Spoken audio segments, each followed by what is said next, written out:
Hello. Welcome aboard. How is everybody on this? What is it, Monday? It's Monday here. It's cold. It is so cold. I hope you're all having a good beginning of the week. Yeah, I'm trying out a new bot, so we'll see how things go. But I have been working all day on Firebot, and so far it's okay. There are a couple of things that are making it really hard on me, but it's fine. Okay, let's see. Let's see who's here. Elixir, hello. Thank you. Yes. My affiliate versary was the 11th, but I thought we should still celebrate. So I'm not doing anything special this year other than streaming. Neoguts, hello. Puddleglum, hello. Pretty Witchery, hi. We do like a good face, and you happen to have one. It's cold, and you read too much news. Detective Zen. Attention. Crewman Gary, from Deck 15, is somewhere. We don't know where he went after his trip to the far end of Deck 7 to cook ramen on an open power conduit inside the wall. Keep alert for Gary's possible location, as all computer inquiries label him as everywhere. Oh dear. I'm trying Firebot, mainly because it's roughly equivalent to Mix It Up, but it works on Mac. And at work, I have Mac. So if I want one bot to rule them all, I wanted to see how this one was going to work. Because I've been using Mix It Up, but they still haven't launched the alpha for their online version. So yeah, thought I would give it a try. Hi, Wannabe Sayuri. Thank you. Yeah, I like this hat. Pokes the new bot with a stick. Listen, it's the 21st, and already this month is a dumpster fire. Very deliberately added many words related to today to your mute list on Blue Sky.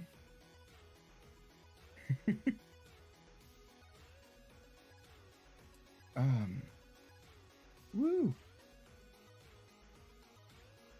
I get either I end up scrolling endlessly or I get overwhelmed by social media. So I dip in here and there, but I don't post a lot, and I'm not on it very much anymore. I used to be on Twitter all the time, but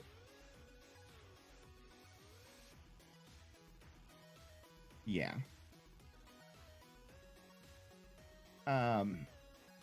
Okay. Hopefully things will work tonight. I'm confused as to where I'm supposed to look for everything at the moment. So it's fine. It's all fine. This is great. No, it's gonna be good. But you know what I think we're doing today?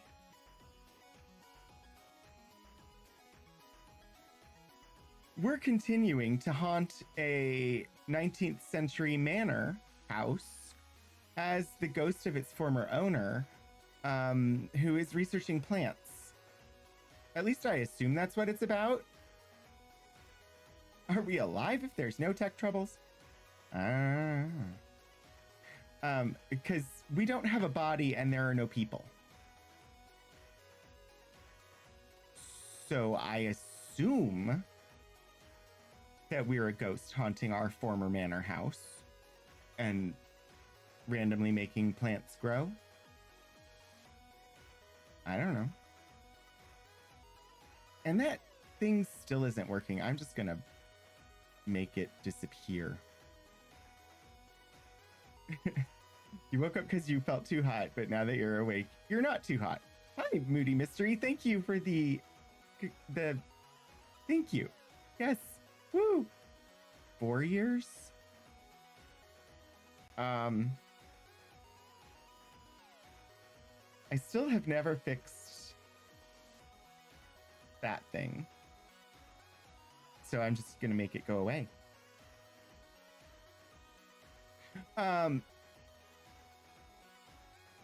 What if the other people can't be seen either? Oh dear. Maybe we're all just invisible people? That's an interesting thought, actually. My brain paused. It's too cold outside for braining. So, okay. It's also, I didn't work today, so remembering that today's Monday. Slightly challenging. so tonight we're going to continue with Botany Manor because I feel like we're at least halfway through it, just based on the book that is in the game that indicates what there is to do. So I'm assuming we're about halfway through, and since it's a short game, we should just be able to play the whole thing. Because one or two more streams and it's probably going to be done, depending on how quickly I solve puzzles.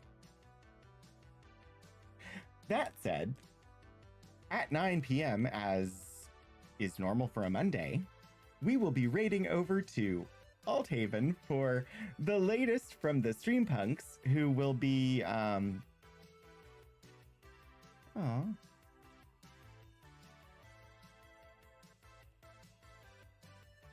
second.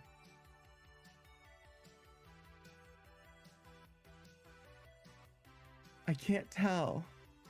I don't know if it's the camera or if it's a dead pixel on my computer monitor or what.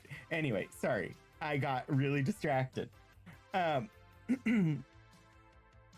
we'll be heading over to Althaven for the next from the Streampunks, which will be a continuation of The Last Excelsior.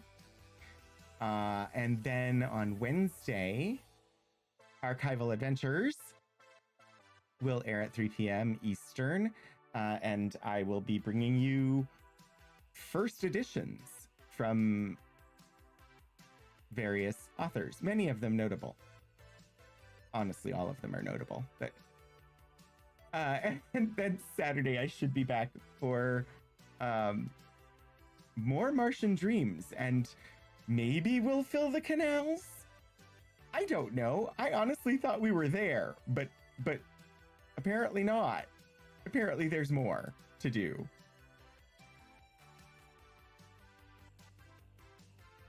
Ben and Jerry's as a substitute for lunch? I mean, once in a while, sure.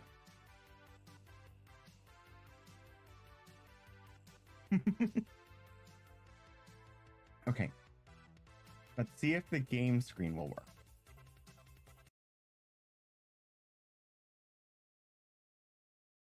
Game! We got game. Okay.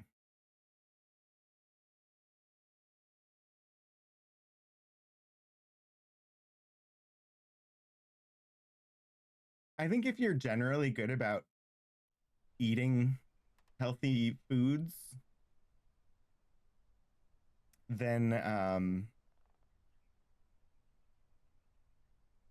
once in a while, just having ice cream for dinner is entirely acceptable.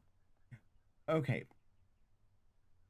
That's right. We came through the priest hole. We inserted ourselves into the priest hole and went through rather quickly at the end of stream in order to reach the other side. But we figured out that the house was built in 1593. And that allowed us access to the priest hole that for some reason has literal flaming torches that were already lit. I don't understand why there were burning torches in the priest hole that apparently nobody knew about in the last 400 years. How did they continue burning for 400 years? They're a really cool effect, but the fact that there are no cobwebs, okay, there are cobwebs, but the fact that there are no, that the torches were burning, and they don't appear to be gas torches. He's very private about his burning hole.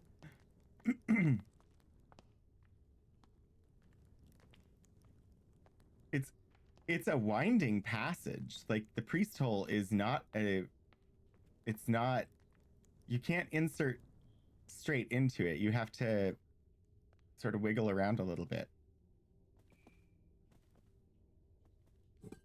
There's a tufted duck inside the priest hole.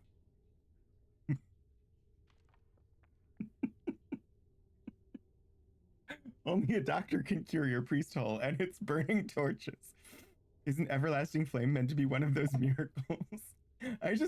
There's a tufted duck inside the priest hole. Um,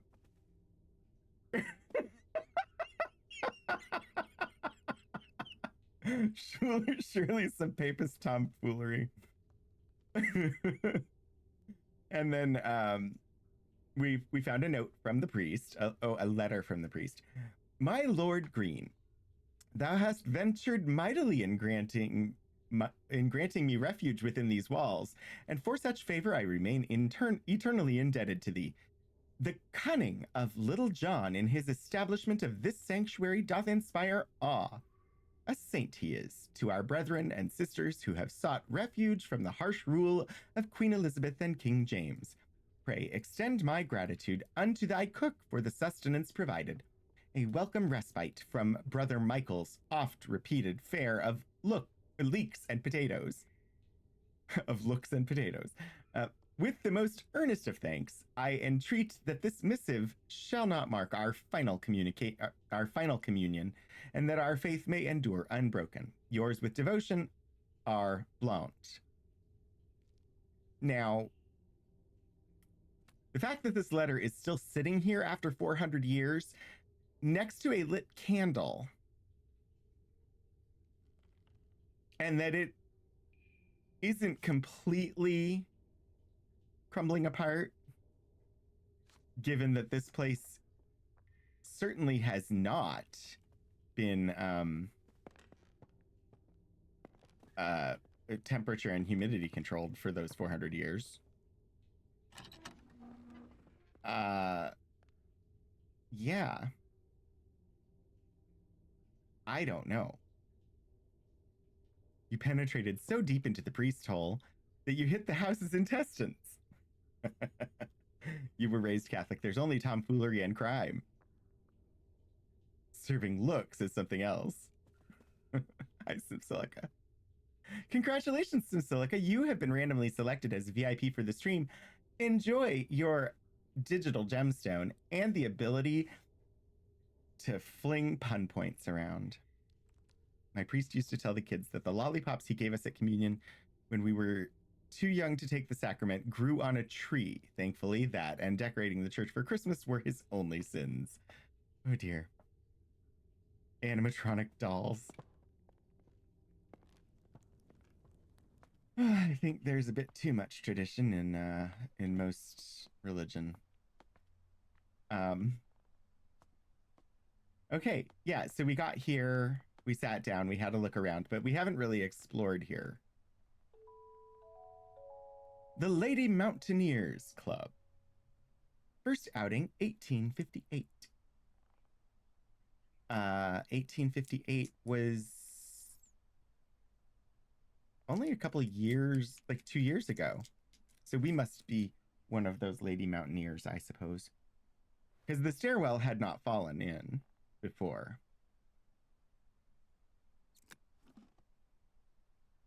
Oh. What do we have here? Souvenir coins. Tour Eiffel. Paris.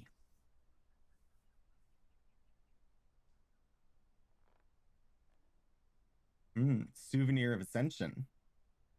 They went up in the Eiffel Tower. The Matterhorn. First summit, 1865. Edward Whymper.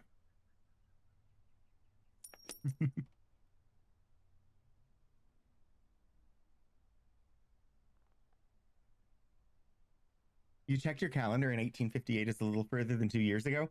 I meant in the game. Isn't it 1860 in the game?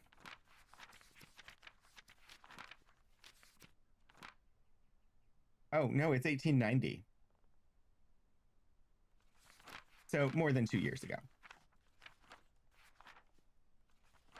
Yes, I am going with mathematics that are one too many. Mhm, mhm, mhm. You do Christmas Mass outside. He set up the inside of the church to be a beautiful nativity with the dolls. Aww. Your house was built in 1860? Um, okay.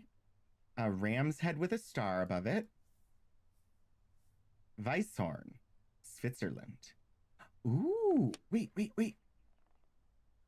This is the clue that we needed. Gran Paradiso, Italia, 1885. Innsbruck, Österreich. Okay. Um, we'll look at the trash in a second. Okay. Nursery rhyme, letter from builder, wind research, alpine weather, letter about the Alps, envelope with the stamp. I believe the stamp. Okay, I have to go find that letter.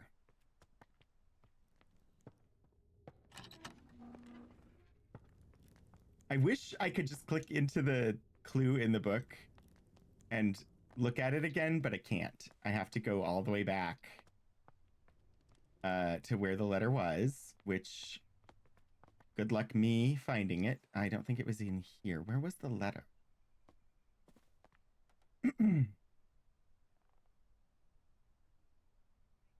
Hang on. It tells me where, doesn't it? In the orangery.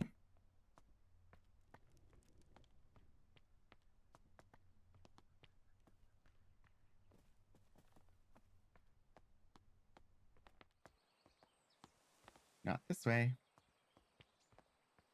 Probably your only gripe about this game is that you have to run around to if you want to look at the clues again.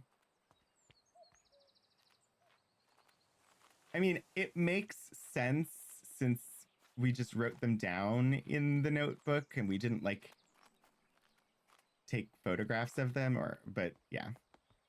Thank you, Shadows. You know, I don't mind the banner ad in theory, but on mobile it reduces chat to 2 lines, which is a touch rude. This is the first time anybody's actually mentioned having seen it. Like, I set it up to allow those because I thought that that would mean you got less intrusive ads. But also, why are you? I'm annoyed because I ran ads for 3 minutes, which should have gotten rid of all the other ads. But apparently, banner ads don't count as pre rolls. So I might turn them off. It does. So the envelope with the stamp is in the orangery, but I have to remember that that's the clue I need to see. Time for spaghetti.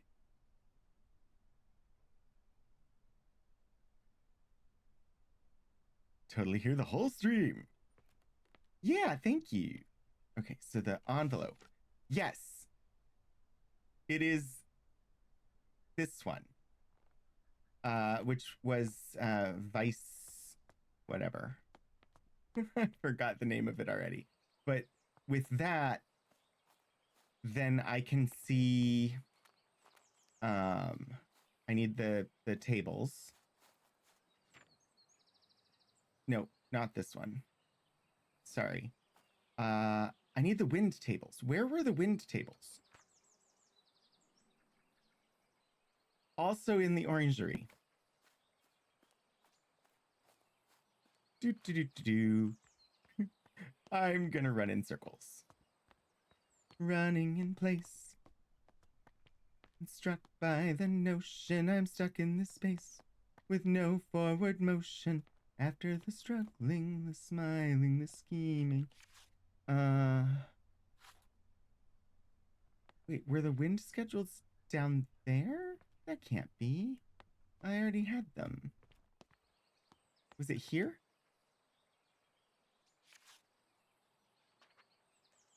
Wind speed. Okay. Mount Weisshorn. 40 FPS is what we want. So if we want 40. Okay, so we need to be on the 4th floor with the right-hand window on the 1st floor, both on the 3rd and both on the 4th open.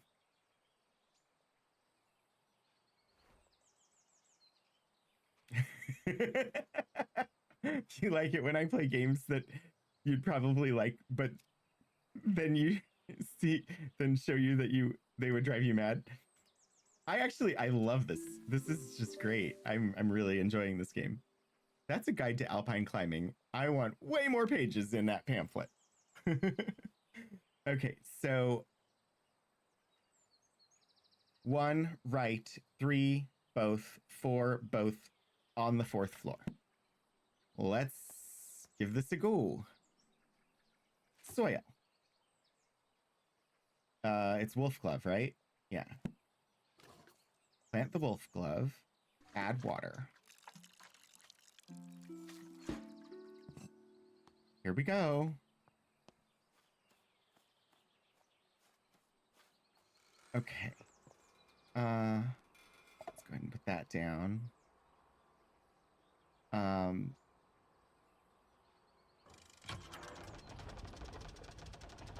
Okay.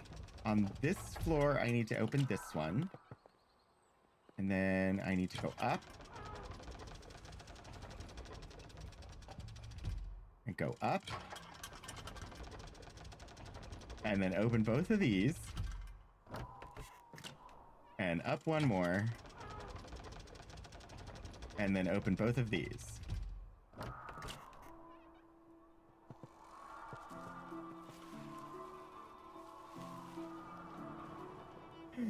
It worked.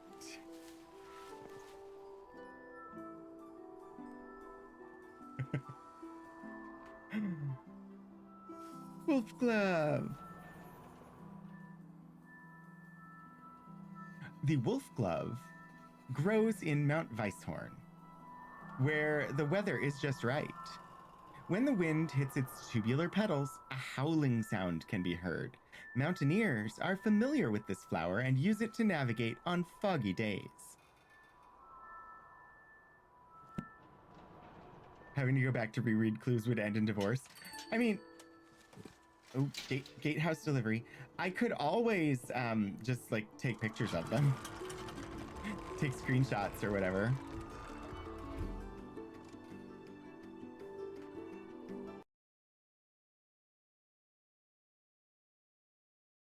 Sorry. I'm gonna have to play with this because I want these two things to be next to each other, but I can't make them next to each other without them overlapping, which isn't ideal, but it's fine. Okay, down again. We need to put the wolf glove on the table. And then go back to the gatehouse, I guess.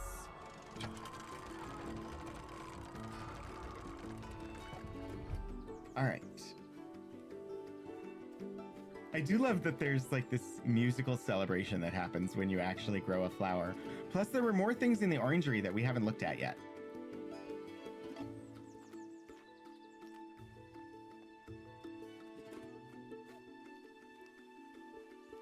Okay. The question is, where is the table? I think it's in here. Yes.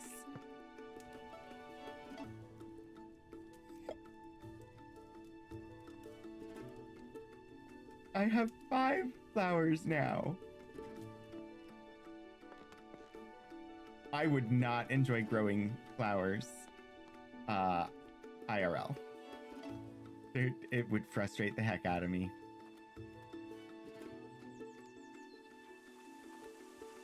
I have a black thumb. I can kill cacti. You might have to move things to reach your good friends Ben and Jerry. 5 flowers. There are 5 flowers! How did the letter get there? If it came through the post box, how did it? Hopgood Household, 19th of September, 1890. Dear sister, I am so glad to hear you have returned safely from your travels. While you were away, I changed the code for the library door lock each time I visited, and I know some of grandmother's valuable items are kept in the secret vault. The new code for the door is the three initials of my name to make it easy for you to remember. I hope we can meet soon. I look forward to hearing all about your adventures. Your loving sister, Elizabeth.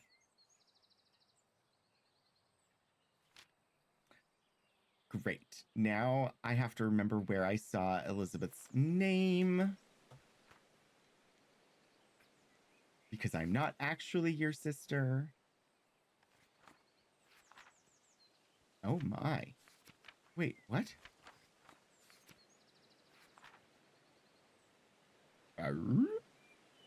Fine. This is terrible security. Okay. I feel like it was in one of the garden spots. But where?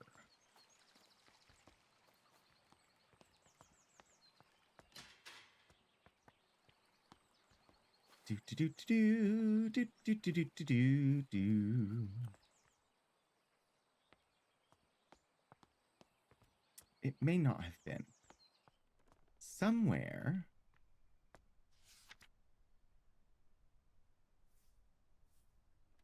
Okay, that's just dear sister Elizabeth.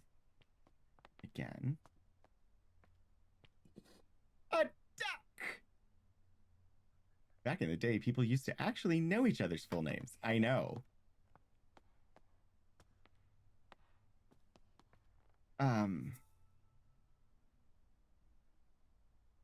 EAG.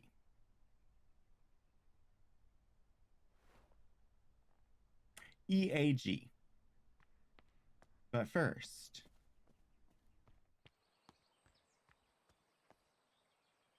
to the orangery. No, not that way. To the kitchen. Nope. I know where I'm going. Really, really. This is totally my house. 27. I mean, that would be my middle and last names. 20 is the middle name and 7 is the last name, obviously. Okay. Shh. Hush, hush, pretty witchery, hush. Old advert. All correspondence to the above address. The Society for Botanical Science meets every second and fourth Wednesday from 6 o'clock at the Assembly Rooms in Stroud. A prospective applicant must be supported by 3 existing gentlemen of the Society, along with evidence of research showing his dedication to the advancement of the science of botany. Widows of existing fellows receive honorary membership to attend annual social events. This month's lecture is on the importance of laboratory investigation. Annual book sale. Publishers and collectors are invited. Book and periodical sale to be held. Well, I think I know why that was in the trash.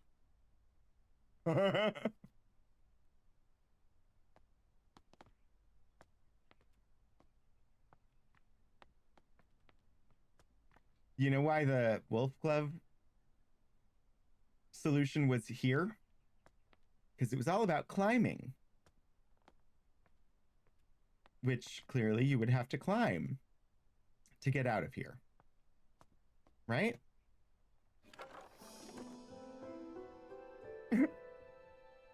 Apparently, my ghost is not afraid of just walking on some boards across the gap.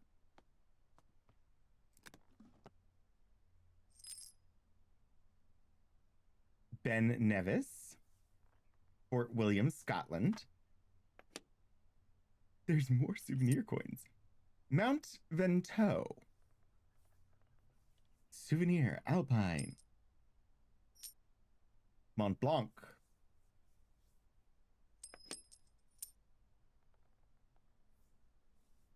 Eiger. Grindelwald. Lauterbrunnen. Lauterbrunnen. The Crystal Palace. For the Great Exhibition in London of 1851.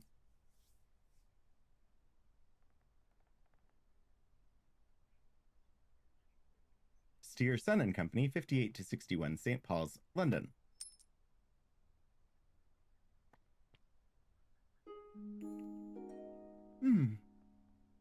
Field Trip Journal, 30th of July, 1862.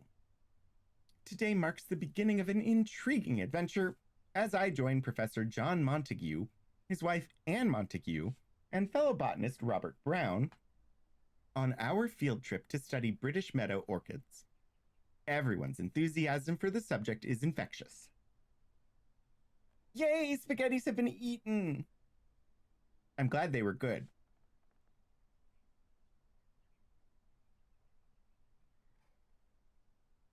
Sorry. 3rd of August, 1862. Today, Professor Montague gathered all of us to examine a southern marsh orchid. Though upon arrival, I noticed it had much more hooded appearance and could be a new species entirely. When I pointed this out, Professor Montague laughed and explained he was simply testing us.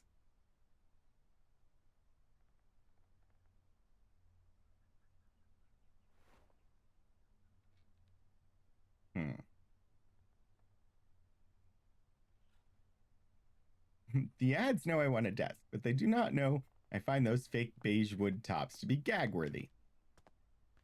I wish I could just not have that. That would be ideal. Okay, I have to go to the library. How do I get to the library?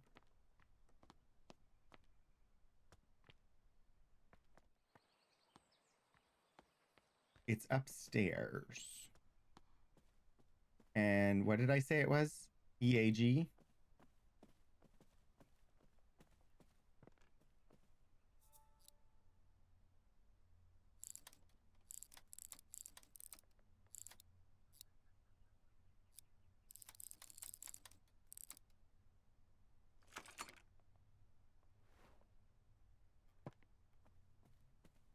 It's her 3 initials.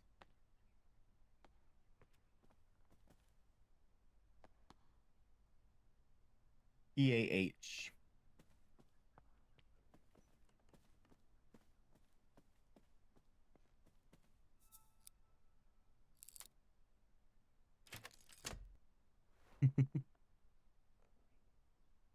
Married name. Library Hall.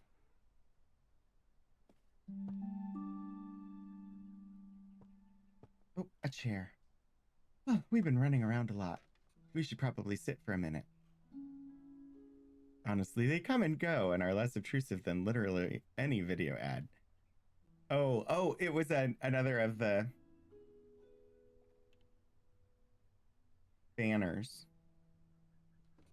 I thought you were being bombarded by video ones. Yeah! Look, a good spaghetti and meatballs and a Wisconsin amount of shredded Parmesan on the coldest night of the winter is very cozy and comforting. Yeah, I could see that. Study. Thank you card. Dear Lady Green, thank you kindly for the flower books you sent for my daughters. To this day, they still show an interest in learning more about plants and painting. I am keen that my daughters have access to a good education, so I hope you don't mind me putting it upon you that you might be able to teach them somehow. Your dedication and knowledge seems so rare and inaccessible elsewhere for young girls like mine. I hope you will consider my proposal. Sincerest regards, Olive Campbell.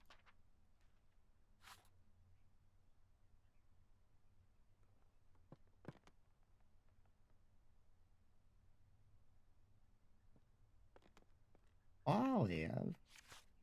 Modern methods of teaching. Apparently, we're going to be teaching botany, but only to girls.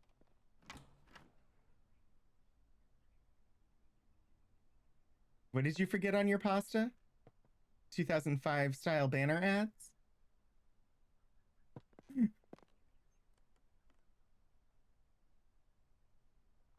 They organized their books by color.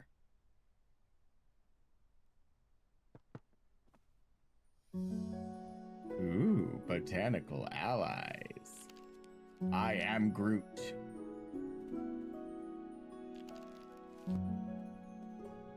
Right? Botanical allies? That would be Groot, right?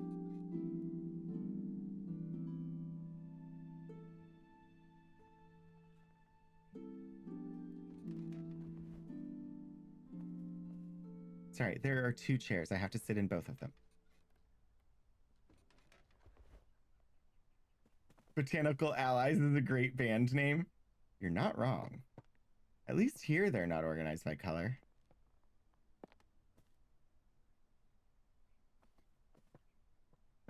I'm curious about the upstairs.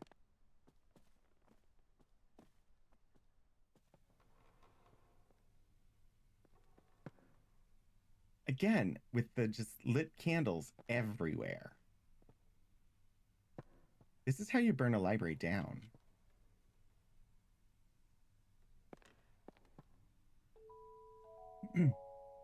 The complete Aesop's Fables. The Golden Fish.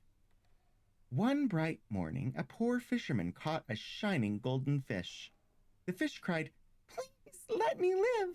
I am not a fish, but a prince enchanted by a wicked spell." So the fisherman let the fish go free. When the fisherman's wife learned of this, she demanded the fish grant a wish in return for its freedom. A cottage instead of a hovel where they lived.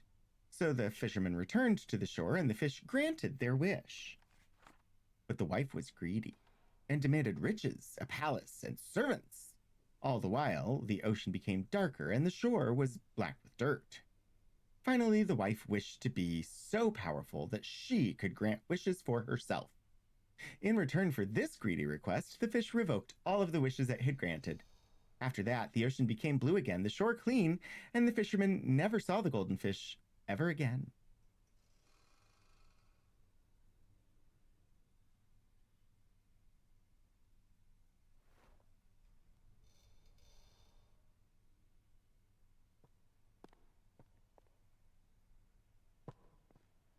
It'd be really hard to know which books you were accessing since none of them have titles on the spine.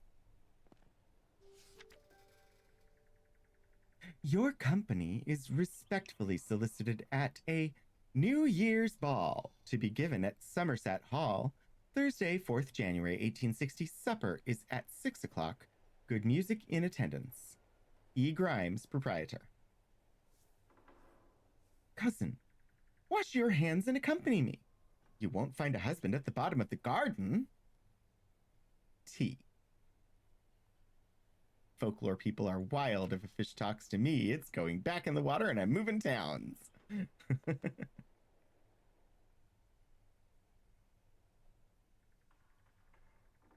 The sun makes a sound, but we can't hear it. In the form of pressure waves, the sun does make a sound. The wavelength of the pressure waves from the sun is measured in hundreds of miles, however, meaning they are far beyond the range of human hearing. I love that command. It's so random.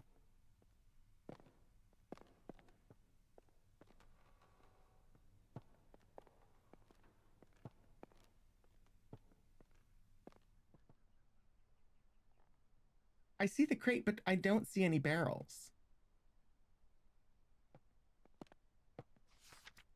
The rising sun.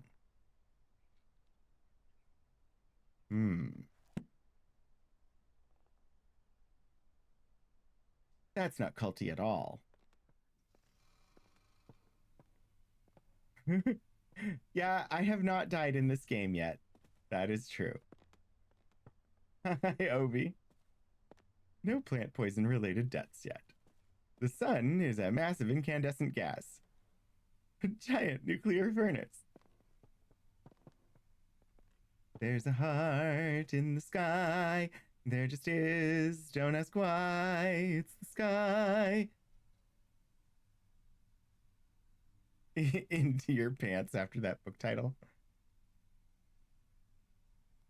We haven't killed anyone. Where hydrogen converts to. Oh, geez. The complete Aesop's fables. The Fox and the Crow. One evening, a fox was in search of something to eat for dinner. He saw the crow sitting on a tree branch, holding a big piece of tasty cheese in her beak. So the fox came up with a plan. No, I think the fox saw a big tasty crow sitting on a tree branch. Anyway, he walked up to the crow and complimented her shiny black feathers. The crow was suspicious of the fox and kept her beak tightly closed on the cheese. Okay, but the crow should be flying away because the fox wants to eat the crow, not the cheese. The fox kept on charming the crow, describing her as the most majestic of all birds, with a big, strong beak. Oh, what a song that beak must make! It must be the song of a queen! Please, beautiful crow, let me hear it. Okay, I missed my opportunity to say what does the fox say. Flattered by the praise, the crow forgot all about her suspicion and also her dinner. So she opened her beak wide to utter her loudest caw, and down fell the cheese straight into the fox's open mouth.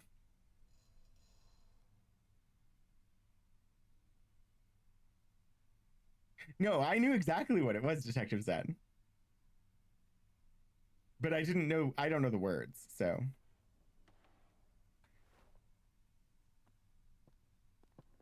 I knew where you were going with it, but I don't know the lyrics, so. Oh. Oh. I no. I hope they reset.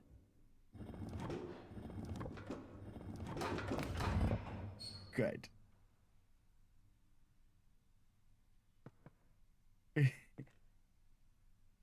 uh but we've had seashell and cheese. I guess fish and crow. This nitpick will have Aesop rolling in his grave.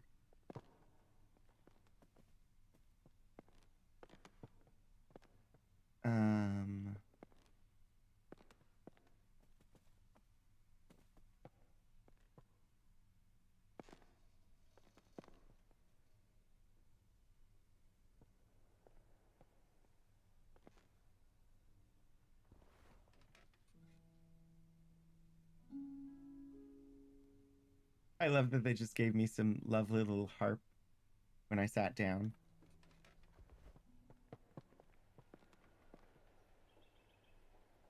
Ooh. Walking up to it, it was like, oh, there's light shining through. But once I got close enough, you can actually see through, and that's a lovely little effect. Wonders of the Night Sky. Okay, so downstairs is the Night Sky book. Upstairs was the Sun book. I've seen that one and that one. But I also saw the fish and the crow. I just have to find this rabbit. Menu sounds pretty dubious. Well, it do be us. I have missed something somewhere.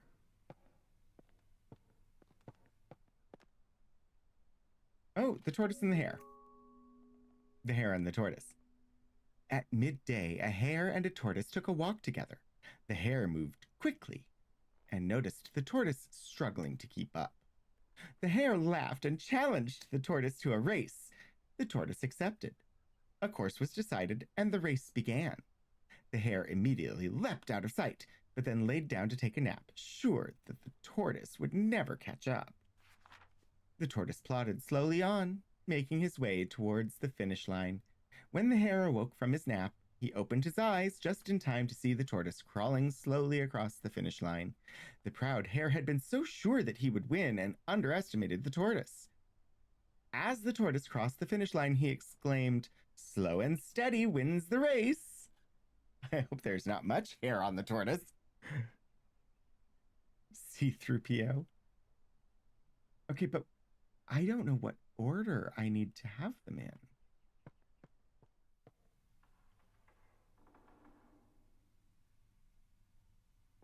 Wait, that looks like a keyhole. I haven't looked at the book yet.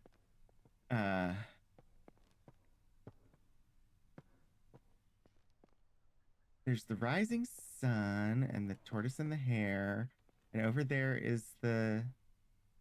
But what order?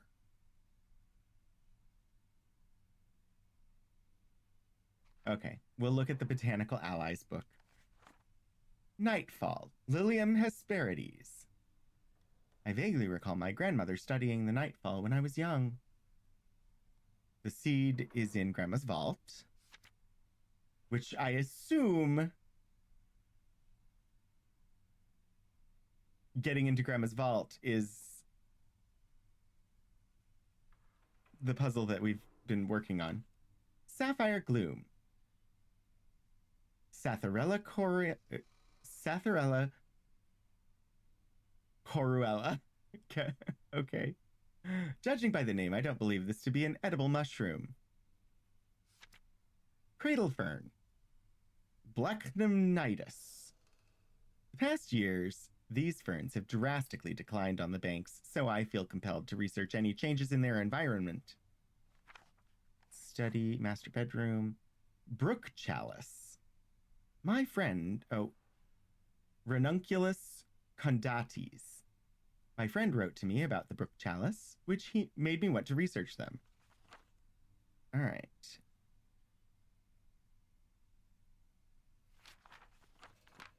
I believe that the nightfall, all of these. Wait. Oh, none of these are, but these are all clues. There's 2 more clues in the library.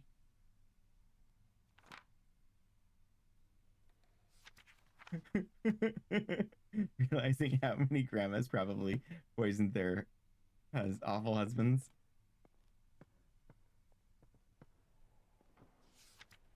Wait, that's the New Year's ball. Somerset Hall.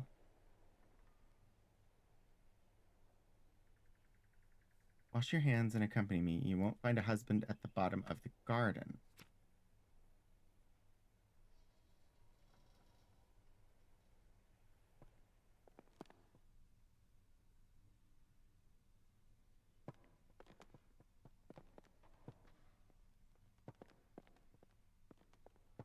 Well, this one is puzzleiferous.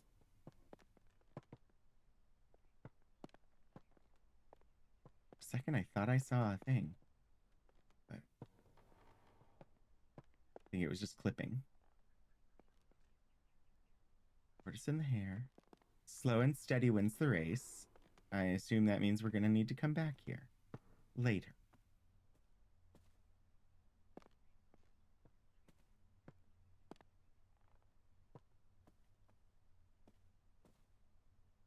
Oh, look at the little hedgehog.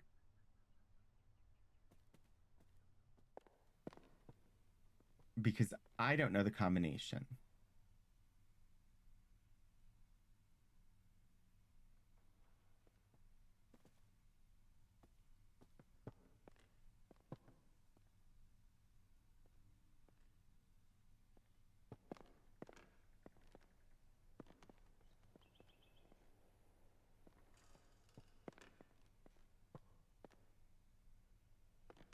I don't need a hint yet.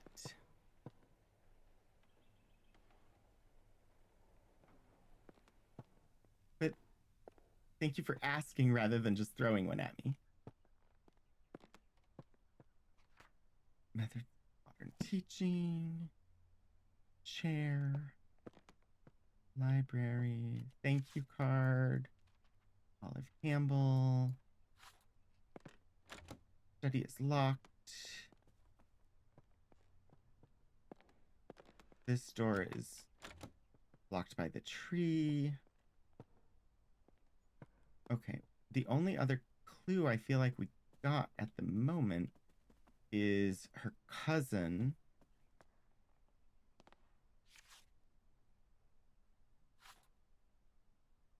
That was from a different puzzle.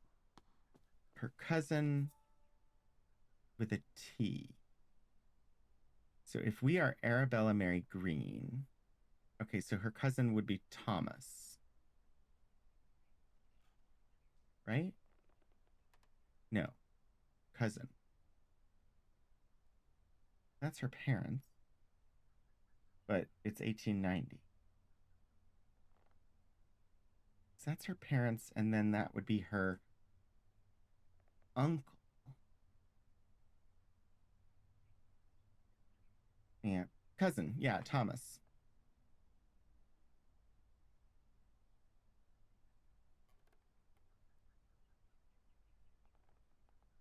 3 out of 4 nights. Yay! You had Broadway style Disney musicals. That's grand.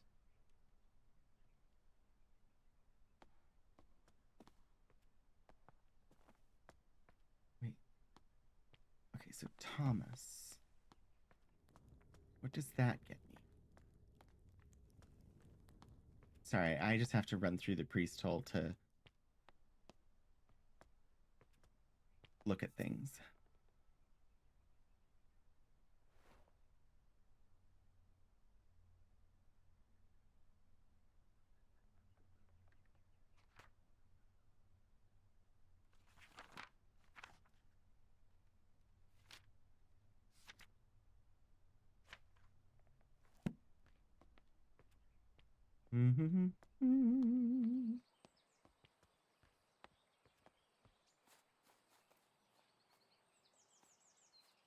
I got that hair from a lady in the tower.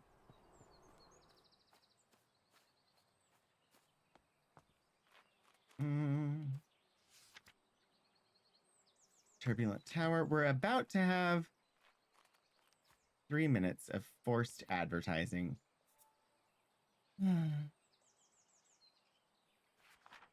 So we will be taking a short break while that is thrust upon us.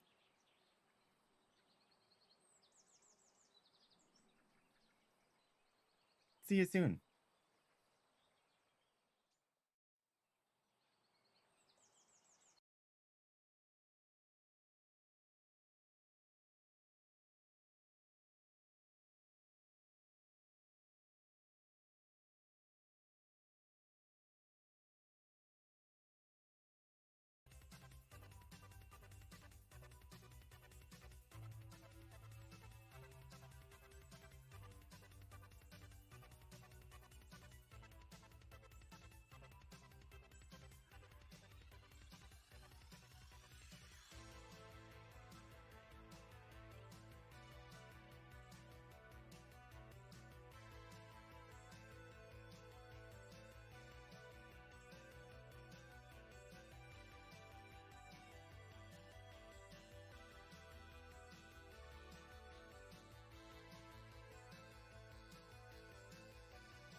Okay, I think that the advertising should be over with, and we should now be able to try and figure this out.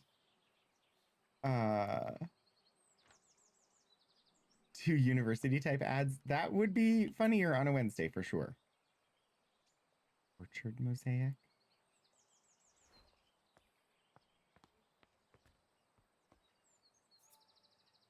Okay, all of these are clues from prior puzzles. I don't think any of them matter.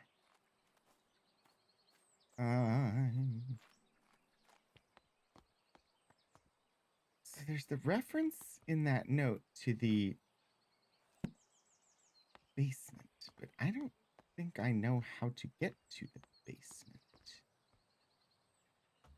I have a map.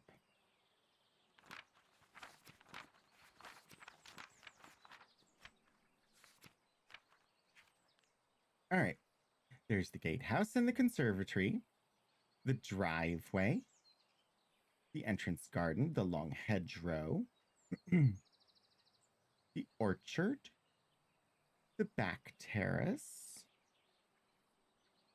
the rose garden, the viewpoint, the orangery, kitchen garden, cider garden, old tower, and then there's the formal garden, which we have not yet reached. The ground floor has a vestibule, flower room, main hall, the grand staircase, the apothecary, dining room, screens passage. Okay, I know what that is.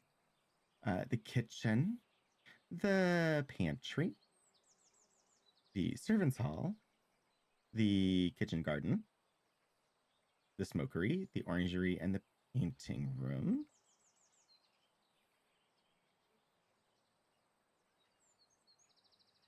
First, you be bad in front of someone who does know where the basement is. Oh dear.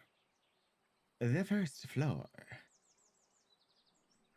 All right, the library hall, the library, the study, which we presently cannot get into, the corridor, master bedroom, bathroom, bell tower, and attic, all of which are currently inaccessible to us. Library, bell tower, attic.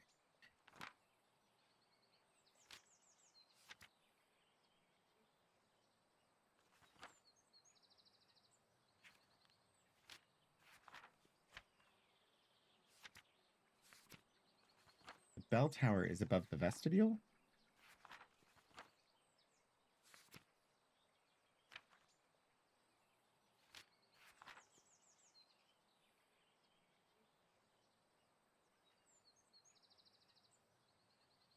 Hmm. I'm now thinking in secret passages. Not that I will be able to find any if there are any, but ooh, potato and leek. We had a mention of that in the game. But you think it would have been better blended? I don't really know. I'm not super conversant with potato and leek. I've had it, but it's not a common one for me.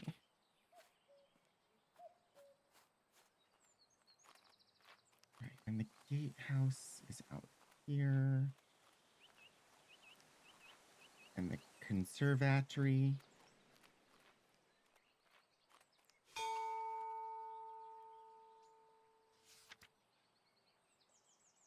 So glad to hear you have returned safely from your travels. While you were away, I changed the code for the library door lock each time I visited, as I know some of grandmother's valuable items are kept in the secret vault. The new code for the door is the three initials of my name to make it easy for you to remember. I hope we can meet soon. I look forward to hearing. Okay, so it just tells you that the secret vault is in the library, but it doesn't tell you any more.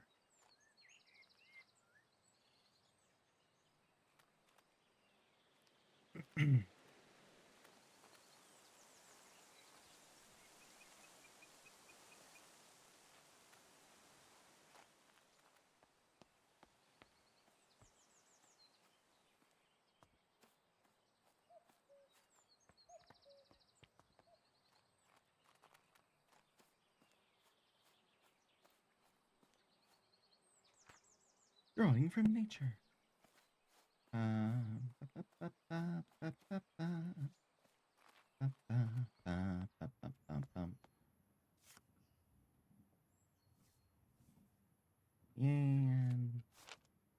Somerset.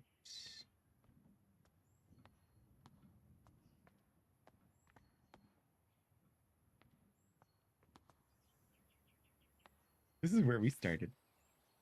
Bennett.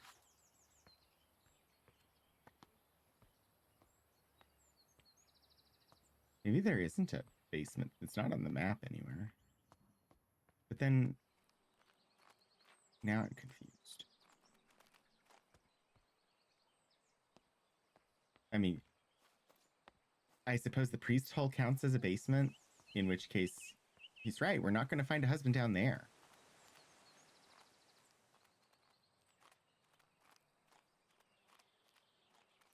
Although I get the impression we're not really looking for one. Unless it's somebody else's husband that we're trying to find because they can't find him.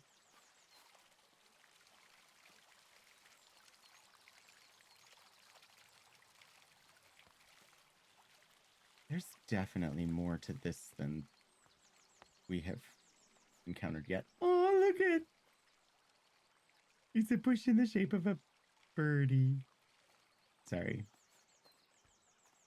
Are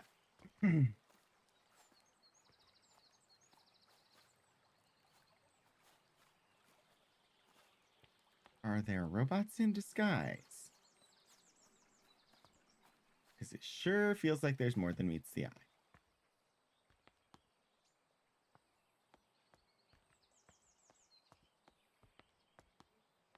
Herbs. All right. Bell tower, 2 floors. Vestibule. Gardeny garden room.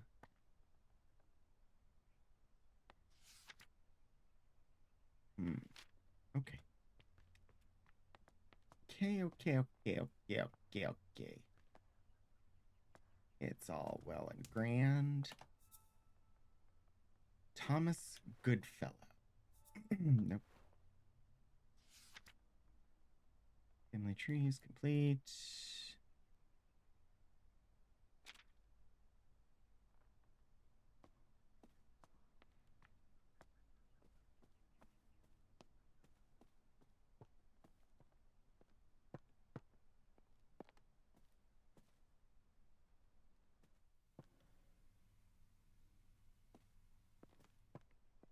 It's like the only clue we have that is not one of the books is that note.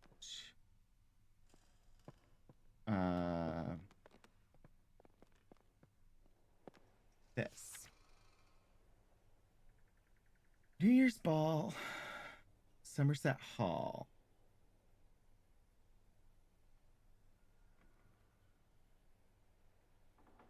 4th of January, supper at 6.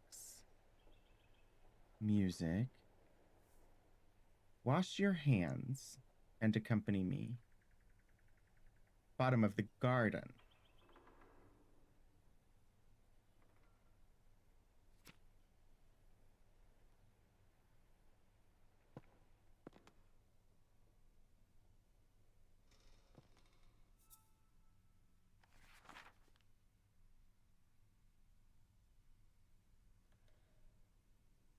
If you bury one there, you might. Prince.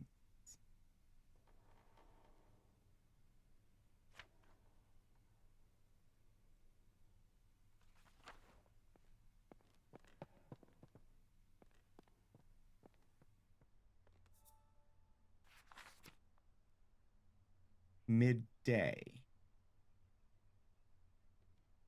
Okay, got it.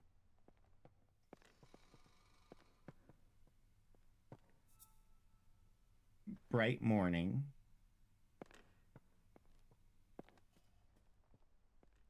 The fish is morning. The tortoise and the hare is midday.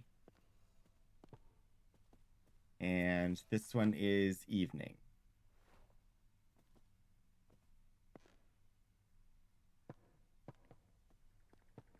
And this is night sky.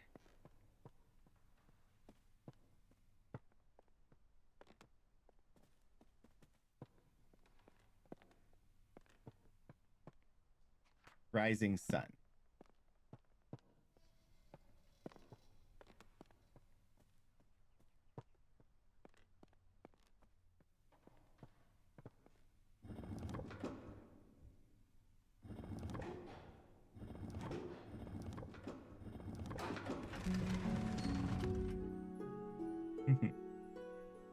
Grandmother's secret vault.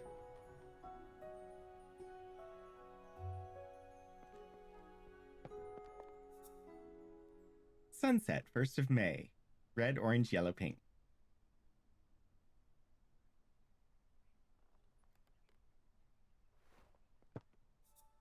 Sunset, 22nd of May. Blue, yellow, pink, orange. Yeah, it was a lot of dust. This is where the bodies are. Yeah. Sunset, 8th of July. Blue, purple, pink, orange. I take it those are clues.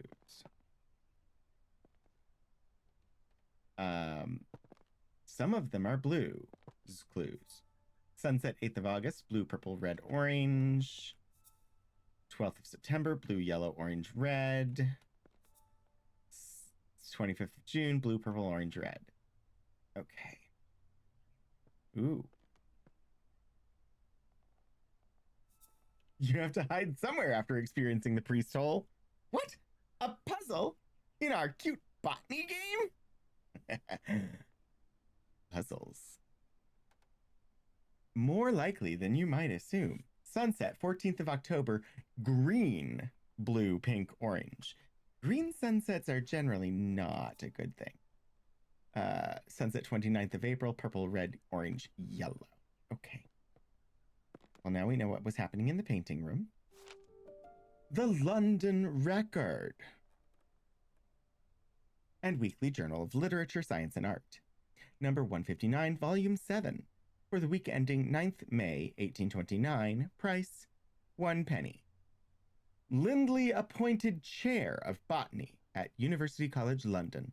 After an esteemed early career as assistant secretary to the Horticultural Society and admission as one of the youngest ever fellows of the Linnaean Society, John Lindley plans to elevate the science of botany. He spoke thus in his inaugural lecture. It has been very much the fashion of late years in this country to undervalue the importance of this science and to consider it an amusement for ladies rather than an occupation for the serious thoughts of man. Lindley also challenged the Linnaean classification system and proposes many changes. Yep. Historical terms. Seed. Nightfall. The seed is shaped like a moon.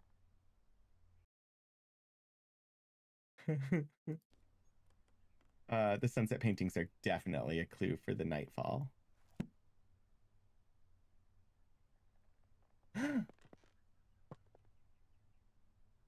Quince.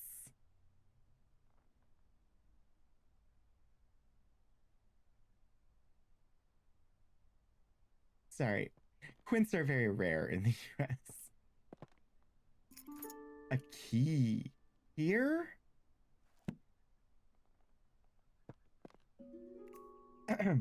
Mary Green. Grandma's research. Mary Green. Research notes 1830 to 31. Nightfall progress. I have been trying to encourage the nightfall to bloom for a little while now.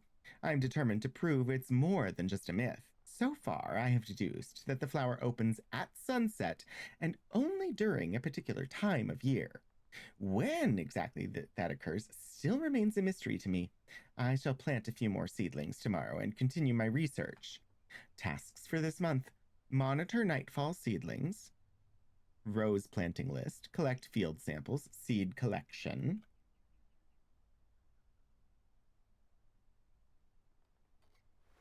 Can't turn pages.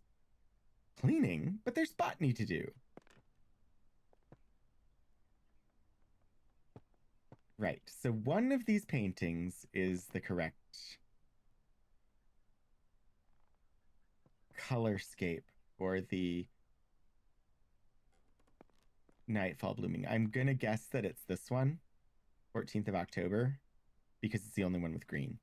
Um, and literally, that is the only reason that I'm guessing that. But okay, we want the study.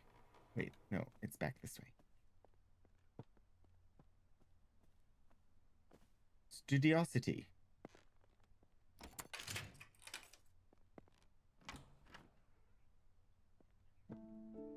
Aw, it's green.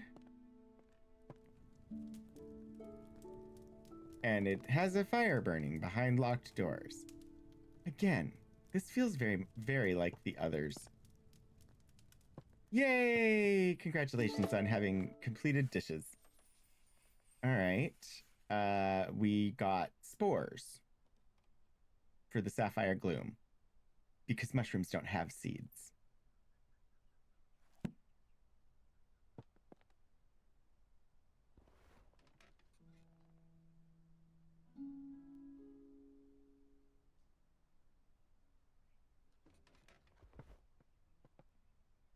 Ooh, we have somebody was doing ornithology. Tree diseases. Arboriculture. Page 74 and 75. Tree diseases. Red tree pox. If a tree is infected with red tree pox, many small red spots will be visible on the bark. It can usually be cured by adding fertilizer to the soil of the tree.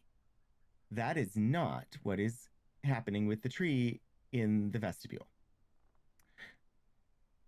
Hypoxylon. Hypoxylon causes black patches to form on the bark of the tree. It is usually a sign that the tree is lacking in hydration and won't stay alive for much longer. Root parasite. The root parasite is a fungus that forms purple rings on the bark and roots. The parasite leaches the nutrients that the tree retrieves from the soil. Eventually, it causes the tree to dry out and lose all of its leaves. There is currently no known cure. I would love ornithology estate, Puddleglum. I believe that the root parasite is what is affecting the tree in the hall. Bark rust is a disease that isn't very harmful to the tree. It's usually caused by excess hydration and too much sunlight. Yeah, I think it's the purple rings. But we'll check. It could, if it's the black patches, that's easy to fix. But I'm pretty sure it's the purple rings. We'll look at those. It's the purple rings. Root fungus. All right, we've got the kingfisher egg, the speckled sparrow egg,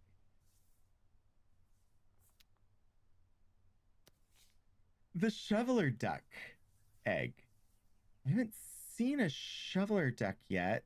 They have wooden ducks all over the place. A quail egg, a crested owl egg,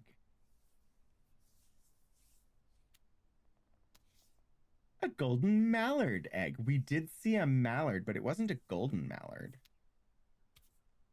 Red-billed moorhen egg. So little eggs, so many windows to throw them at. A shelduck egg. They're not going to have a blue-footed booby in here, are they? A river swan egg. This egg is a future of violence. Don't fuck with river swan.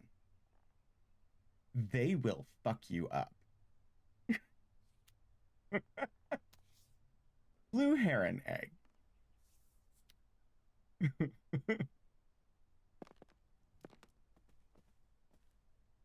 Ooh.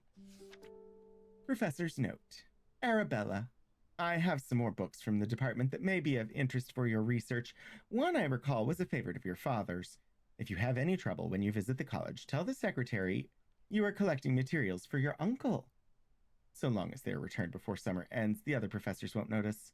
Best of luck with your research, Uncle Theodore. River swans are the geese of birds. Fungi of Britain. Mushroom food sources. Just like plants, fungi need food sources to grow strong and healthy. However, some fungi haven't always had access to nutrients through soil and have evolved to retrieve it in different ways. This means they have become carnivorous because they only acquire nutrients they need by consuming other living organisms such as flies, bugs, and plants. Some mushrooms, okay, but consuming plants would not be carnivorous. They've become omnivorous if they're consuming both flesh and plant matter. Some mushrooms even get their nutrients from feeding on another type of fungus or parasite. Mushrooms growing on a tree is usually a sign that they are consuming the tree, so you should remove them immediately. Not always the case. All right, we need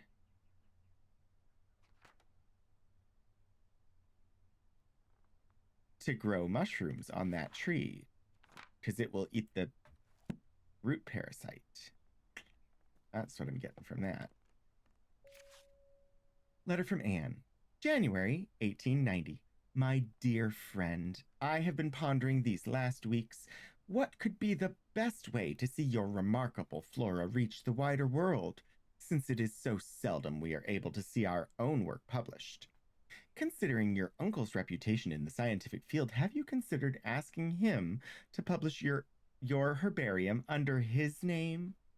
It may not give you the recognition you deserve personally, but it would be a way to reach your goal of adding to the scientific record on botany. Do consider it. I would hate for such important research to stay hidden away. With warmest regards, Anne.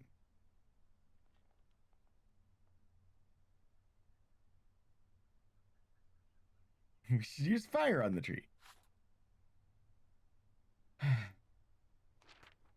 Meadow Orchids of Britain, collected and researched by Professor J. Montague, assisted by R. Brown.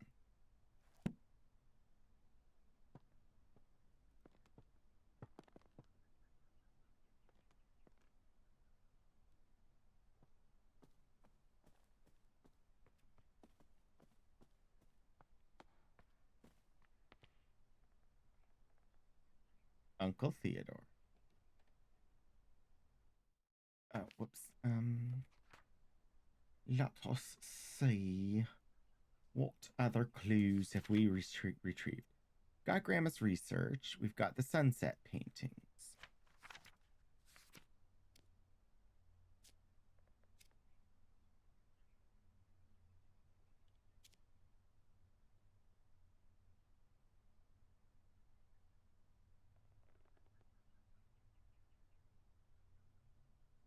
I don't know where the bird eggs go. Sapphire Gloom.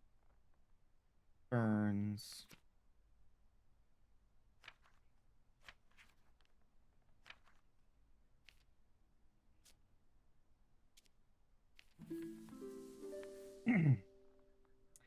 Yep. All right. Mushroom Book and the Tree Diseases.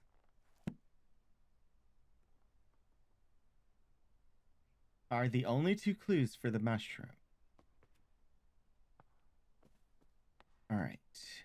I have to solve that in order to get into the next room to get more clues. So...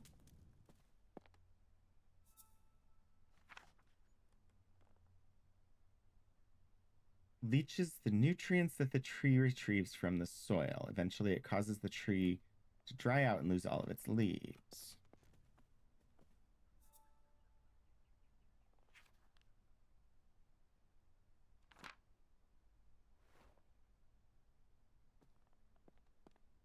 Um, the question is, how do I plant... Snake! It's a snake! Badger, badger, badger, badger, mushroom! Groundhog. Okay, so I need to do that. All right. Wait. Yes, okay. But I need a pot. And then I need some soil. And then I need the sapphire gloom spores and then some water. All right, sapphire gloom.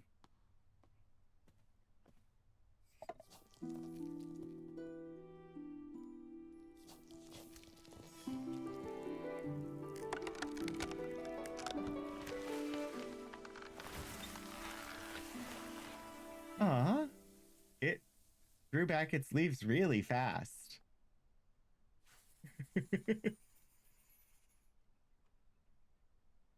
The sapphire gloom is a wildly misunderstood mushroom. It grows commonly on trees, and as opposed to popular belief, the mushroom consumes its parasites rather than the tree itself.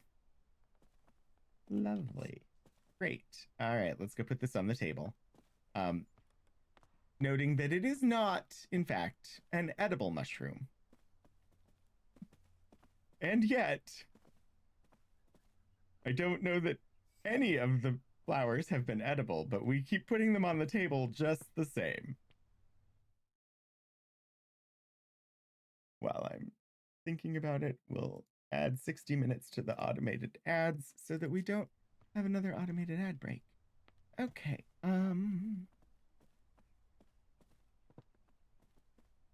they're all edible at least once. You're not wrong. Also, this one is really pretty mushroom. All right, we reached the upper hall.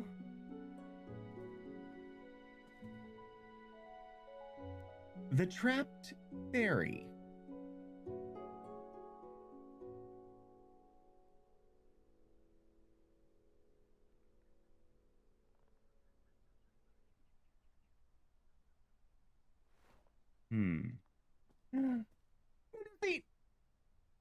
To be frank, we never said we weren't trying to poison the guests. I mean, I haven't seen any old lace yet, but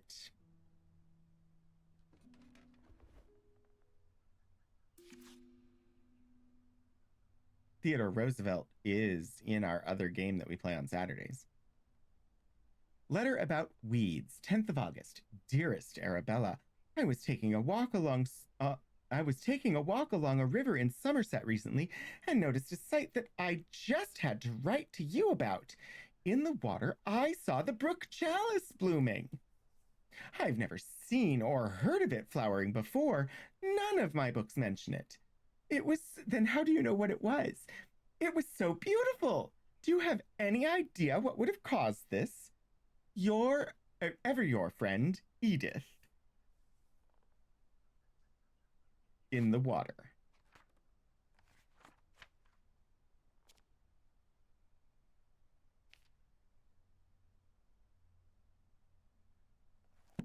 How did she know what it was if she's never seen or heard of it and none of her books mention it?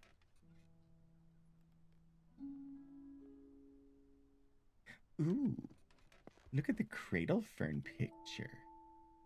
It's got those owl eggs in it.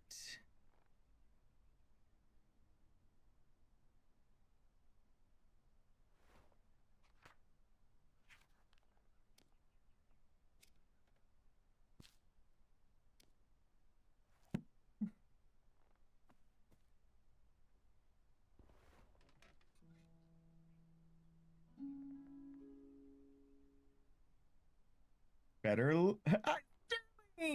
better late than pregnant, but here I am. Oh dear. That would be a feat. I hope that you're having a good Monday. I'm sorry that it's too cold for you to start running.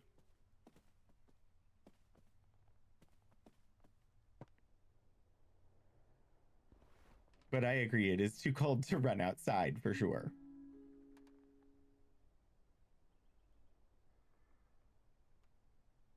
I have to sit in all the chairs. Ooh. Oh, I thought that book was going to be a thing. A door that wasn't locked. Amazing. I have to sit in all of the things. Feels like I'm in the corn state again. Honestly, it does give me some Midwestern vibes. When I was doing work under the hood of the car this morning, it was just, oh yeah, oh, I don't miss changing the headlight that regularly burned out in the Corolla because it was the one that was hard to get to. And it always burned out in the middle of winter when it was minus 20 air temperatures. Lord Briarwood! Hello, thank you. I do. I would work on cars more if I had an actual garage and some tools. Letter from Montague. Montague Hall, June 1864. Dear Lady Arabella, I wanted to thank you once again for your invaluable contributions during our recent meadow orchid research expedition. Sterling! Thank you for the 813 subscription.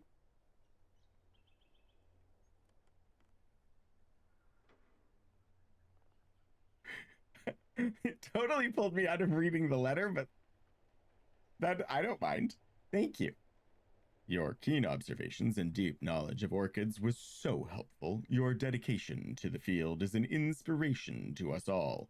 I look forward to future collaborations and the continued exploration of the botanical wonders that surround us. I will put in a good word for you with the Botanical Society. Most sincerely, Professor Montague. You have the tools and the garage, but you don't work on cars. It would be so nice if I had a place where I could do my own oil changes because they're not hard. But I don't. Let's see. Meta Orchid Research.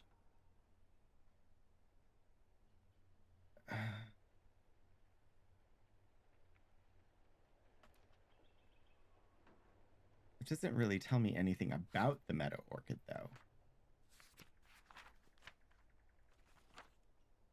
Oh, I guess that isn't one of the ones that we're trying to. Too scared to do an oil change on your truck? Too many bells and whistles? Honestly,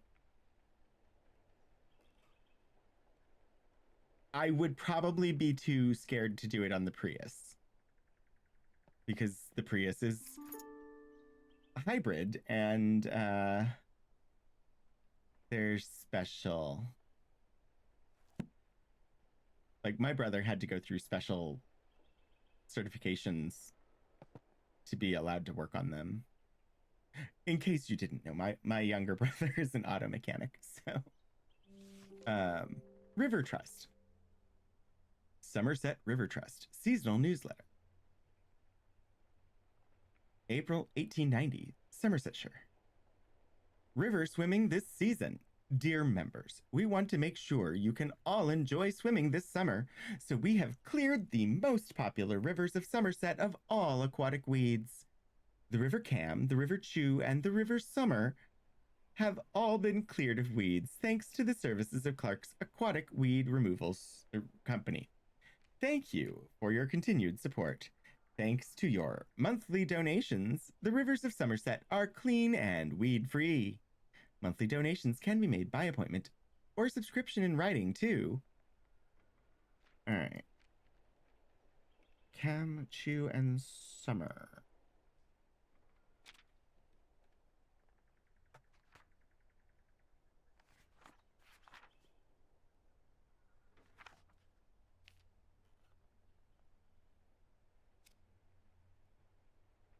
Removal of all river weeds seems like A, a lot of work, and B, unnecessary. Unless they're like, person eating weeds. Yeah. One thing I appreciate about being a motorcycle rider, the oil change is usually a simple process. I mean, there's a lot of things. Honestly, I need. The Prius has an aftermarket stereo in it so that we could connect to Apple Play or the Apple CarPlay with our phones. And whenever we hit a bump, it will sometimes disconnect, even though it's plugged in with the cord. So there's a loose wire somewhere, and I just need to go and figure out where the loose wire is and make it not be loose. But it's a hybrid car, and I don't want to break something by digging behind the center. So probably end up taking it back to Best Buy, who installed it, and ask them to fix the loose wire. But it it wouldn't be the first car that I dug around with the wires behind the stereo. I mean, they just run under the steering wheel, so it's not that. Anyway, government notice, official government. Health and safety warning, 8th of August, 1890. It has been brought to our attention that the factory of Barton Iron Works has been illegally dumping scrap metal in rivers across Somerset. These rivers are now polluted with rust, making them unsafe for swimming. Do not swim in the following rivers: River Cam, River Summer, River Chew.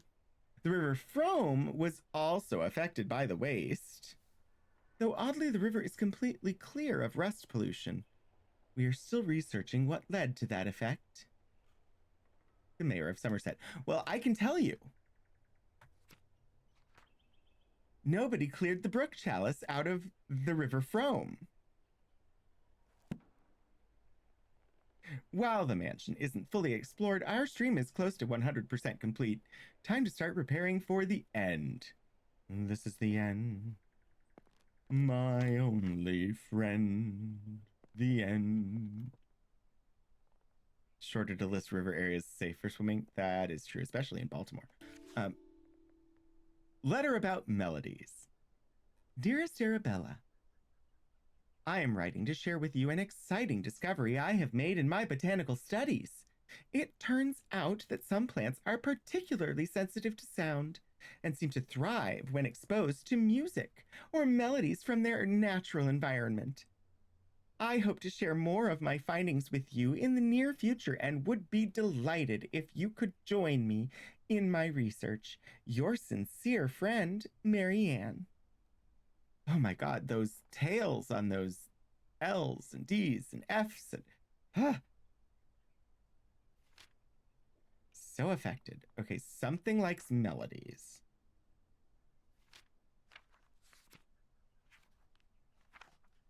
I'm gonna guess it's the nightfall, but I don't know for sure yet.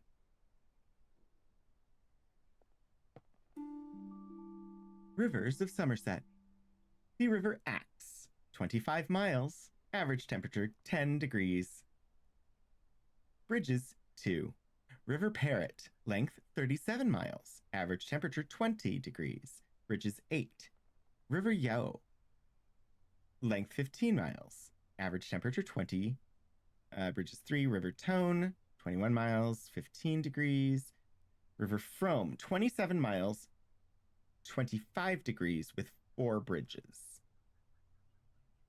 River Brew, River Cam, River Summer. So 25 degrees.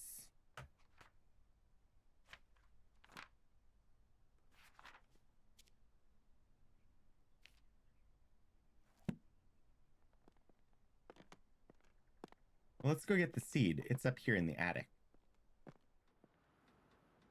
Hey, look!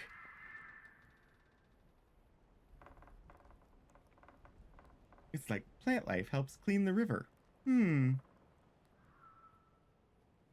We have more of those really old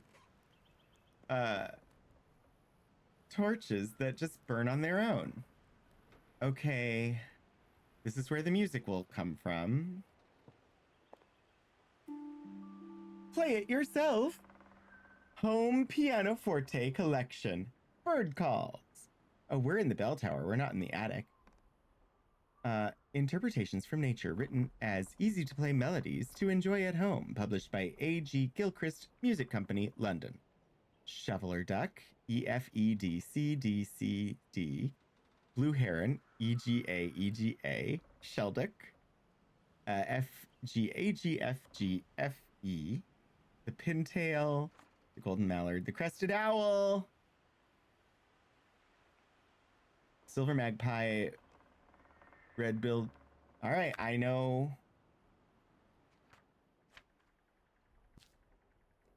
Melodies, bird calls. That one, play Freebird. Are there bats? All right, so the master bedroom is where we need, where we get the seed. And then we'll just have to play the Crested Owl. Okay.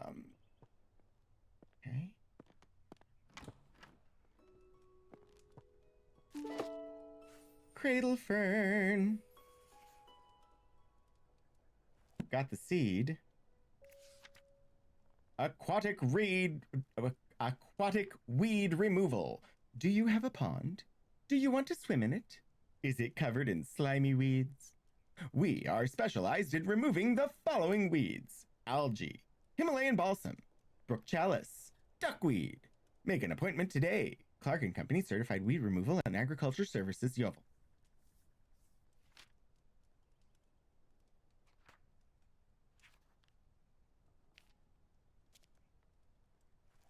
Grows in still water.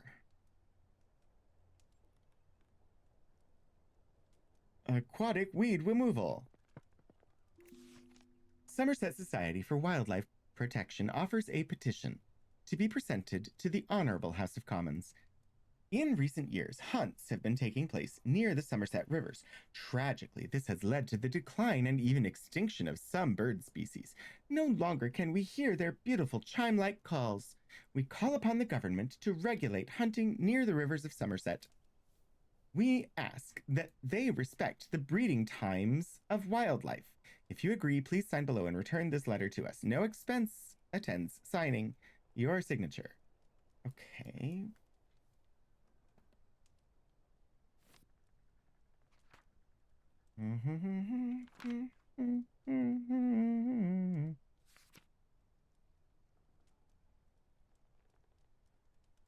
Is the petition not a clue? I don't think it is. No, it is. All right.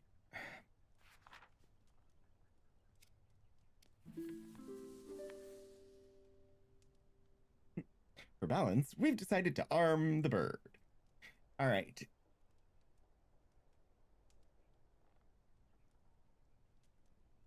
I know what I need to grow this fern. So let's grow the fern.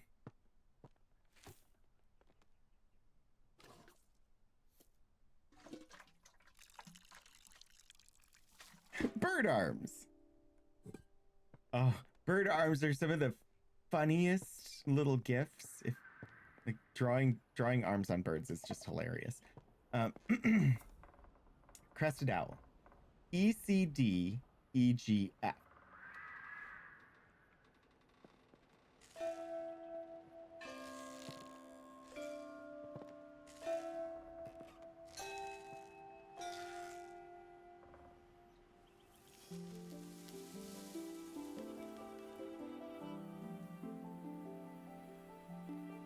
It doesn't come with its own owl eggs?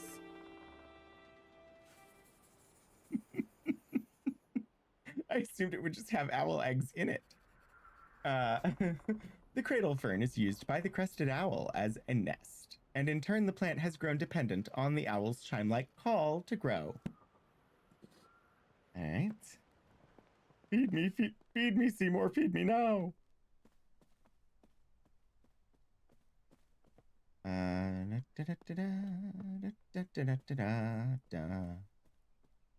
go put this one on the table with all of the others.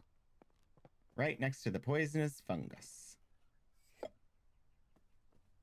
Owl legs? They definitely have those, even if they don't have arms. I did the pre-smartphone ringtone. Okay, so a needle pulling thread. A note to follow. So, right. Where was I? That was the petition. Okay. The master bedroom. The Trapped Fairy. A folk tale written and illustrated by J.F.R. Kelly. Grip. Nope, it is Cripplegate Publishing. Once upon a time, there was a little fairy who loved gazing at her own reflection in the water. She lost track of the time, and the day turned into night. Nyx, goddess of the night, noticed the little fairy. The moon was shining bright, but the fairy only had eyes for herself. Nyx took offense and decided to punish the little fairy. Nyx placed the fairy into a nightfall and cast a spell on her. She fell in love with the moon and gazed upon the sky all night. As dawn approached and the sun arose, the spell broke.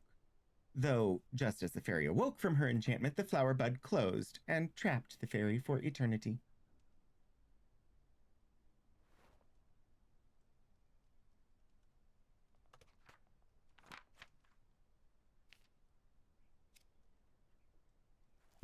Cool, cool, cool, cool.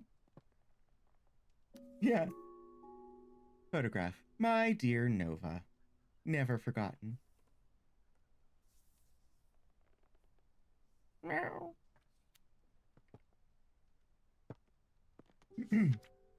Letter from Eliza. Dearest friend, it seems our interest in visiting the private plant collection of Lord Spencer has gone unacknowledged. While disappointing, I am not sure it is worth pursuing scientific study in such places. On my recent visit to Brinsby, the young man showing us around had barely a basic knowledge of plants, and due to there being a large group of gentlemen in the party, all useful time and erudition was devoted to them and none given to Constance and I. Let us plan another trip of our own, and perhaps we can see these specimens in their home habitats where they belong. Ever your faithful friend, Eliza. Brinsby. But I don't know. I don't even know if that's a clue.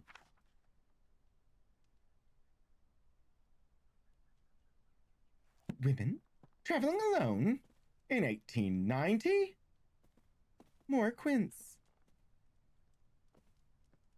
Chamber pot. Essence of arnica flower. For sprains, strains, and joint pains. Tincture of red clover. Chamomile and red clover. Seems to soothe hot flushes. Yes, I said chamomile. I don't believe there's any other way to pronounce that. At least none that are quite so fun. All right, the fairy painting goes here. My ears. Oh my, it's the WC.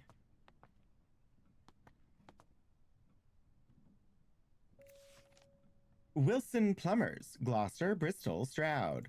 For all plumbing and water system needs, to Lady Arabella Green, service quote. 15th May 1890. Installation of disconnected pipes. Total,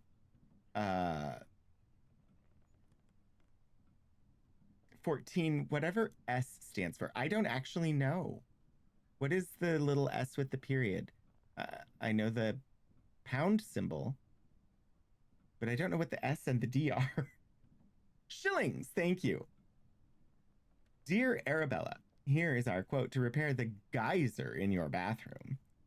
The cost might seem high, but trust us, it's a complex job best left to the professionals. Have a nice day. Frederick. Pence. Yes, the D is pence. You're right. It's a job best left to the professionals. Well.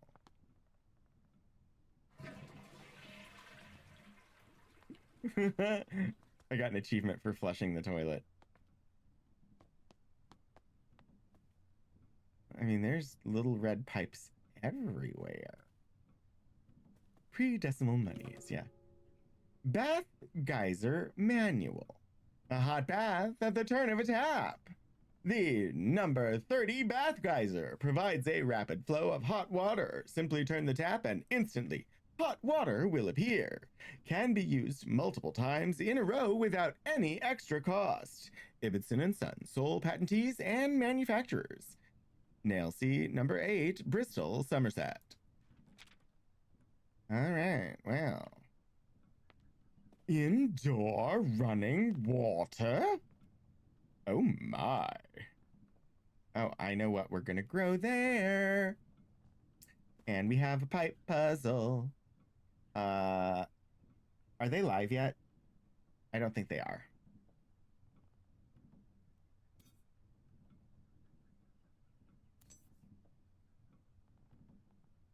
Okay, I've got a corner pipe and another corner pipe. I've got a T-junction. I don't quite know why.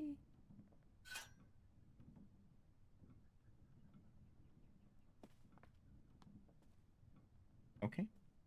I guess one should be the supply and one should be the return, but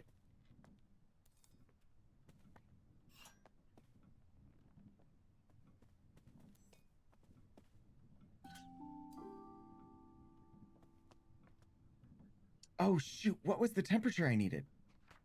Who needs a plumber? Connect all the pipes. Brook chalice. Bath geyser. Shoot, river poster. River poster will tell me what the temperature is. Nope. River poster. Aha. 25 C. Give me a pot. Soil. Do I not have the seed yet? I don't. It's in the attic, and I haven't gone in the attic yet. The pipes? Not without magic.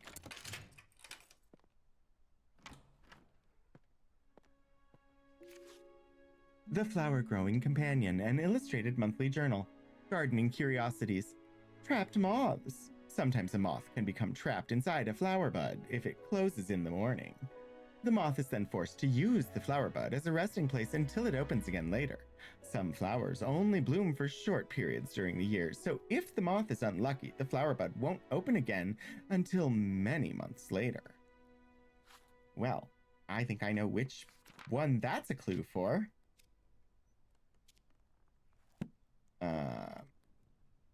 Moths of England. Hummingbird hawk moth, hummingbird hawk moth, eyed hawk moth, antler moth, elephant hawk moth, emperor moth, swallowtail moth, poplar hawk moth, scalloped oak moth, garden tiger moth, mint moth, small magpie moth, angleshades moth, privet hawk moth,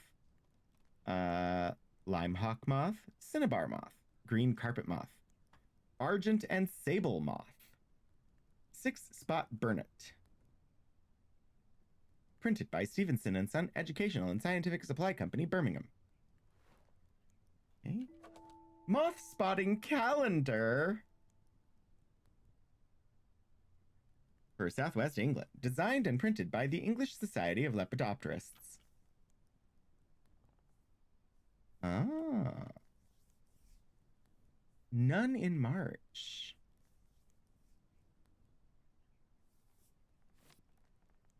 Okay. Moth's poster. Moth calendar.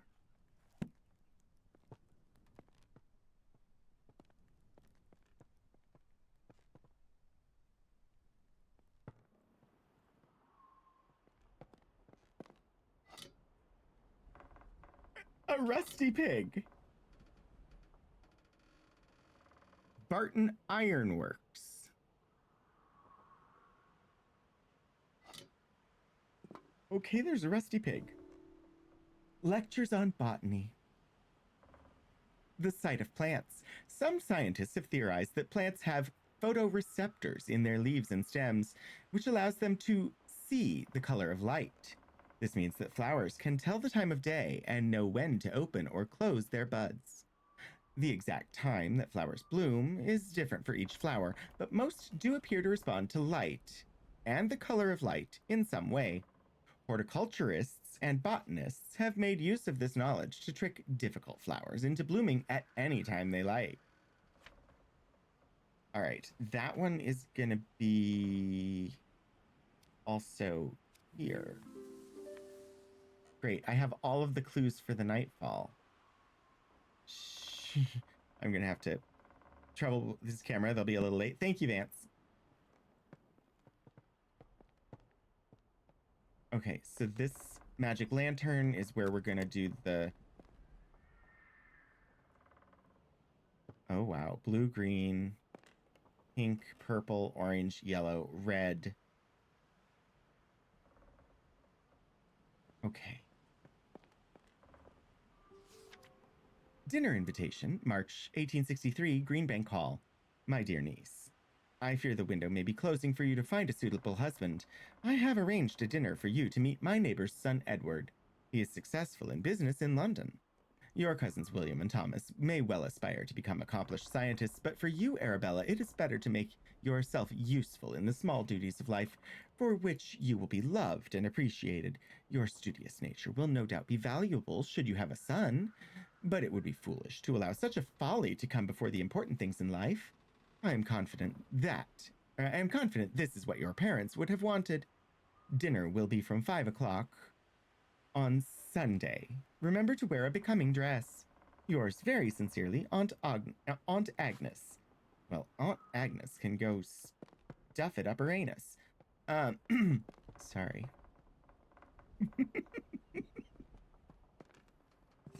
A mallard! Duck!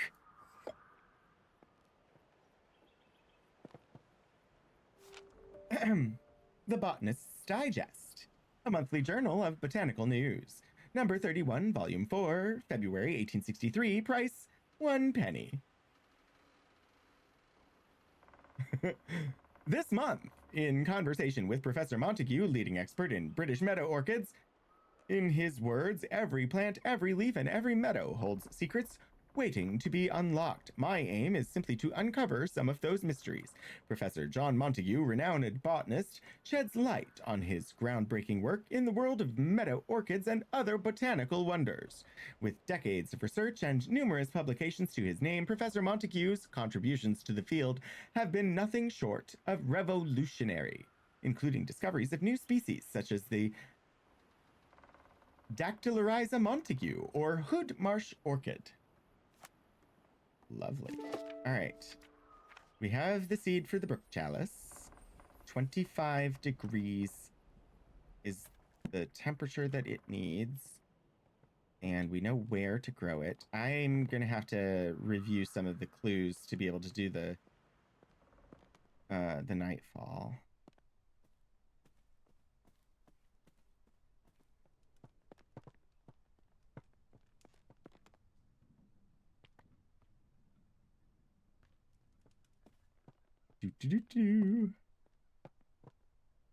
Oh. Oh, yeah. I was starting to do it and then realized I didn't have the seed. All right, brook chalice. Let's get you some 25-degree water.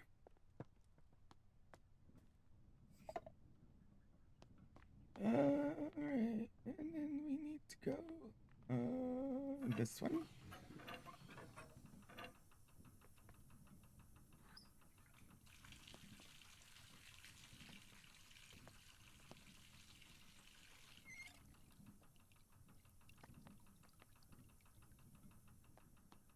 Not 25 degrees. I swear. The River Frome.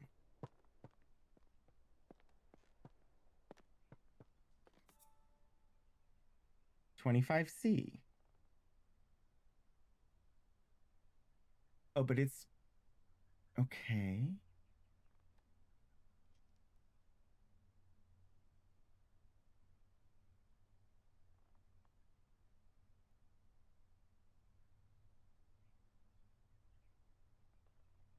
Try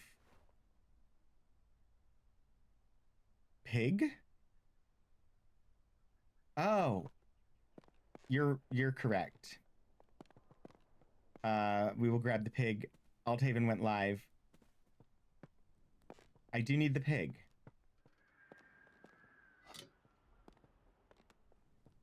Quickly. Because the rust.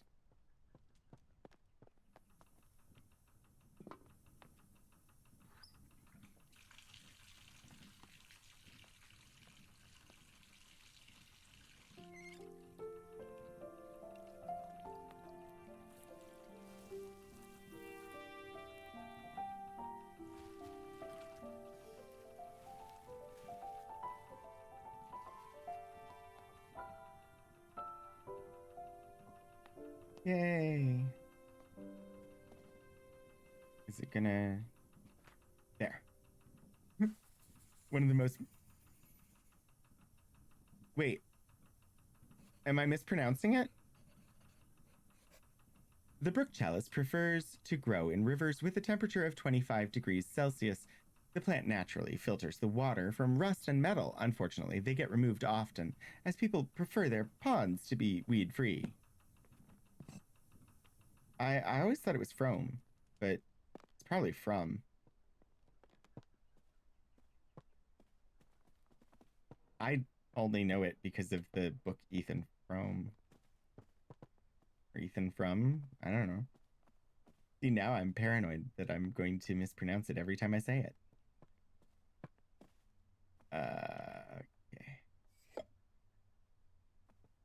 Well, we had 4. And now we have 8. Broom. Of course. But we will save it there with our 8 plants so that we can do the rating of the Althavens. Fingers crossed that the credits will function.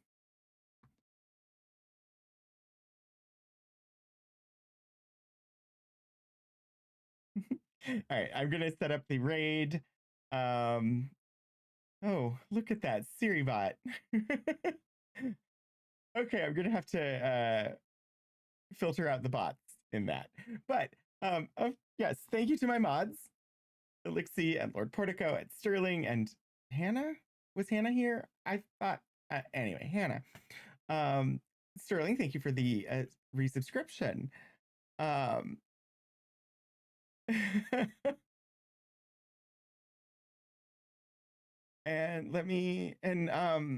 Puddleglum, thank you for the streak. I see that you had a streak. Althaven. Okay.